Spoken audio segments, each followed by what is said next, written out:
வணக்கம் நண்பர்களே. தமிழகத்தின் புதிய மோசடி போலீசார் எச்சரிக்கை என்ற தலைப்பு தான் இன்னைக்கு நம்ம பார்க்க போகிறோம். சைபர் கிரைம் குற்றங்கள் நாளுக்கு நாள் அதிகரிச்சுட்டே போகுது. சைபர் கிரைம் குற்றவாளிகளோட டார்கெட் யார்? பணக்காரர்களா, ஏழைகளா, நடுத்தர வர்க்கத்தினரா? இப்படி யாருமே கிடையாது. அன்னைக்கு குறிப்பிட்ட நாளில் யார் சிக்குதாங்களோ அவங்ககிட்ட இருந்து எவ்வளோ அமௌண்ட் பறிக்க முடியுமோ அதுதான் அவங்களோட நோக்கமே. அந்த வகையில் சைபர் கிரைம் குற்றவாளிகளோட புதிய யுக்தி என்னென்னா, உங்களுக்கு கால் பண்ணி உங்களோட மகனோ மகளோ ஒரு பண மோசடியிலையோ இல்லை ஏதாவது ஒரு பிரச்சனையோ கைது பண்ணியிருக்கோம், அவங்கள விடுவிக்கணும்னா குறிப்பிட்ட அமௌண்ட்டை தாங்க, உடனே நாங்கள் விடுவிச்சிருந்தோம் அப்படின்னு ஒரு புதிய யுக்தியை கையாண்டு தான் அன்றைக்கி பணம் பறிக்க செயலில் ஈடுபடுதாங்க. அப்படி உண்மையாக நடந்த ஒரு சம்பவத்தை தான் இன்றைக்கி நம்ம பார்க்க போகிறோம்.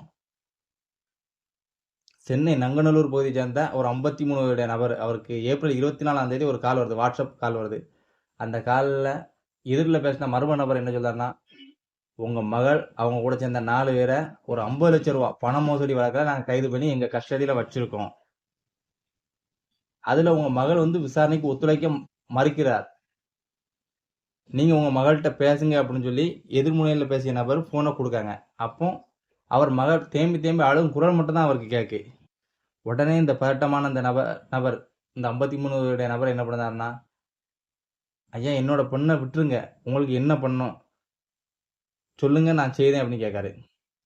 அதுக்கு எதிர்முனையில் பேசிய மர்ம நபர் என்ன சொல்றாருன்னா, இன்னும் கொஞ்ச நேரத்தில் உங்கள் மகள் அவரோட கைது பண்ண 4 பேரோட விவரம் பத்திரிக்கை மற்றும் செய்தித்தாளுக்கு நாங்கள் கொடுக்க போகிறோம். அதனால் உங்களோட மகள் எதிர்காலம் பாழாகலாம், பாழாயிரும். அதுக்கு நீங்கள் என்ன பண்ணுறீங்கன்னா, நாங்கள் உங்களுக்கு ஒரு நம்பர் தரோம், ஜிபே நம்பர் தரோம். அந்த நம்பருக்கு ஒரு 40,000 ரூபா பணம் அனுப்புங்க, நாங்கள் அவங்கள விடுவிச்சிரும் அப்படின்னு சொல்லிட்டாங்க. எதிர்முனையில் பேசிய நபரோட அச்சசல் போலீஸ் பேசுகிற மாதிரியே இருந்திருக்கு. இன்னொரு விஷயம், இந்த நபருக்கு தன்னோட மகளை மீட்கணுங்க ஒரு பதட்டமும் இருந்திருக்கும்ல. உடனே என்ன பண்ணாரு, இவர் பணத்தை அனுப்பக்கூடிய முயற்சியில இறங்கியிருக்காரு.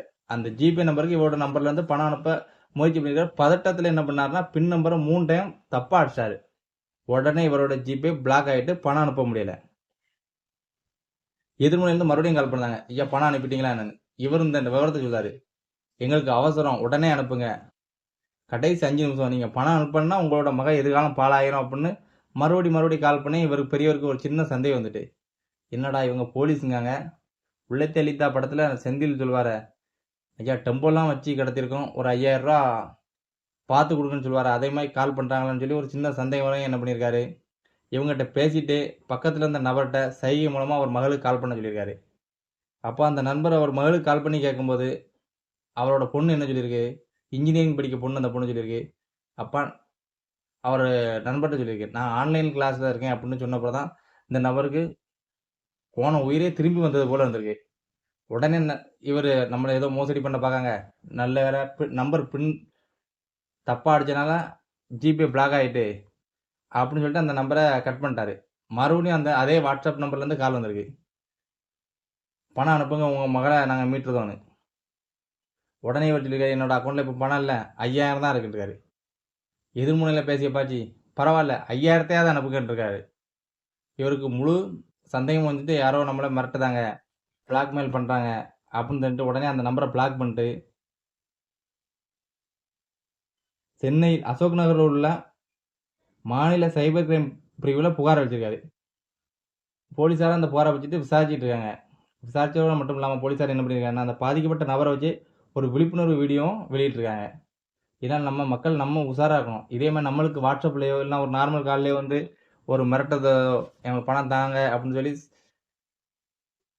நம்மளை மிரட்டக்கூடிய வகையில் இருந்தால் நம்ம என்ன பண்ணால் சிம்பிளாக ஒரு நம்பர் கொடுத்துருக்காங்க, 1930 என்ற நம்பருக்கு கால் பண்ணி புகார் அளிக்கிறான். இல்லையா ஆன்லைனில் www.cybercrime.government.in என்ற இணையதளத்திலையும் புகார் அளிக்கிறான். நம்ம தான் விழிப்புணர்வோடு இருக்கணும். நன்றி, வணக்கம்.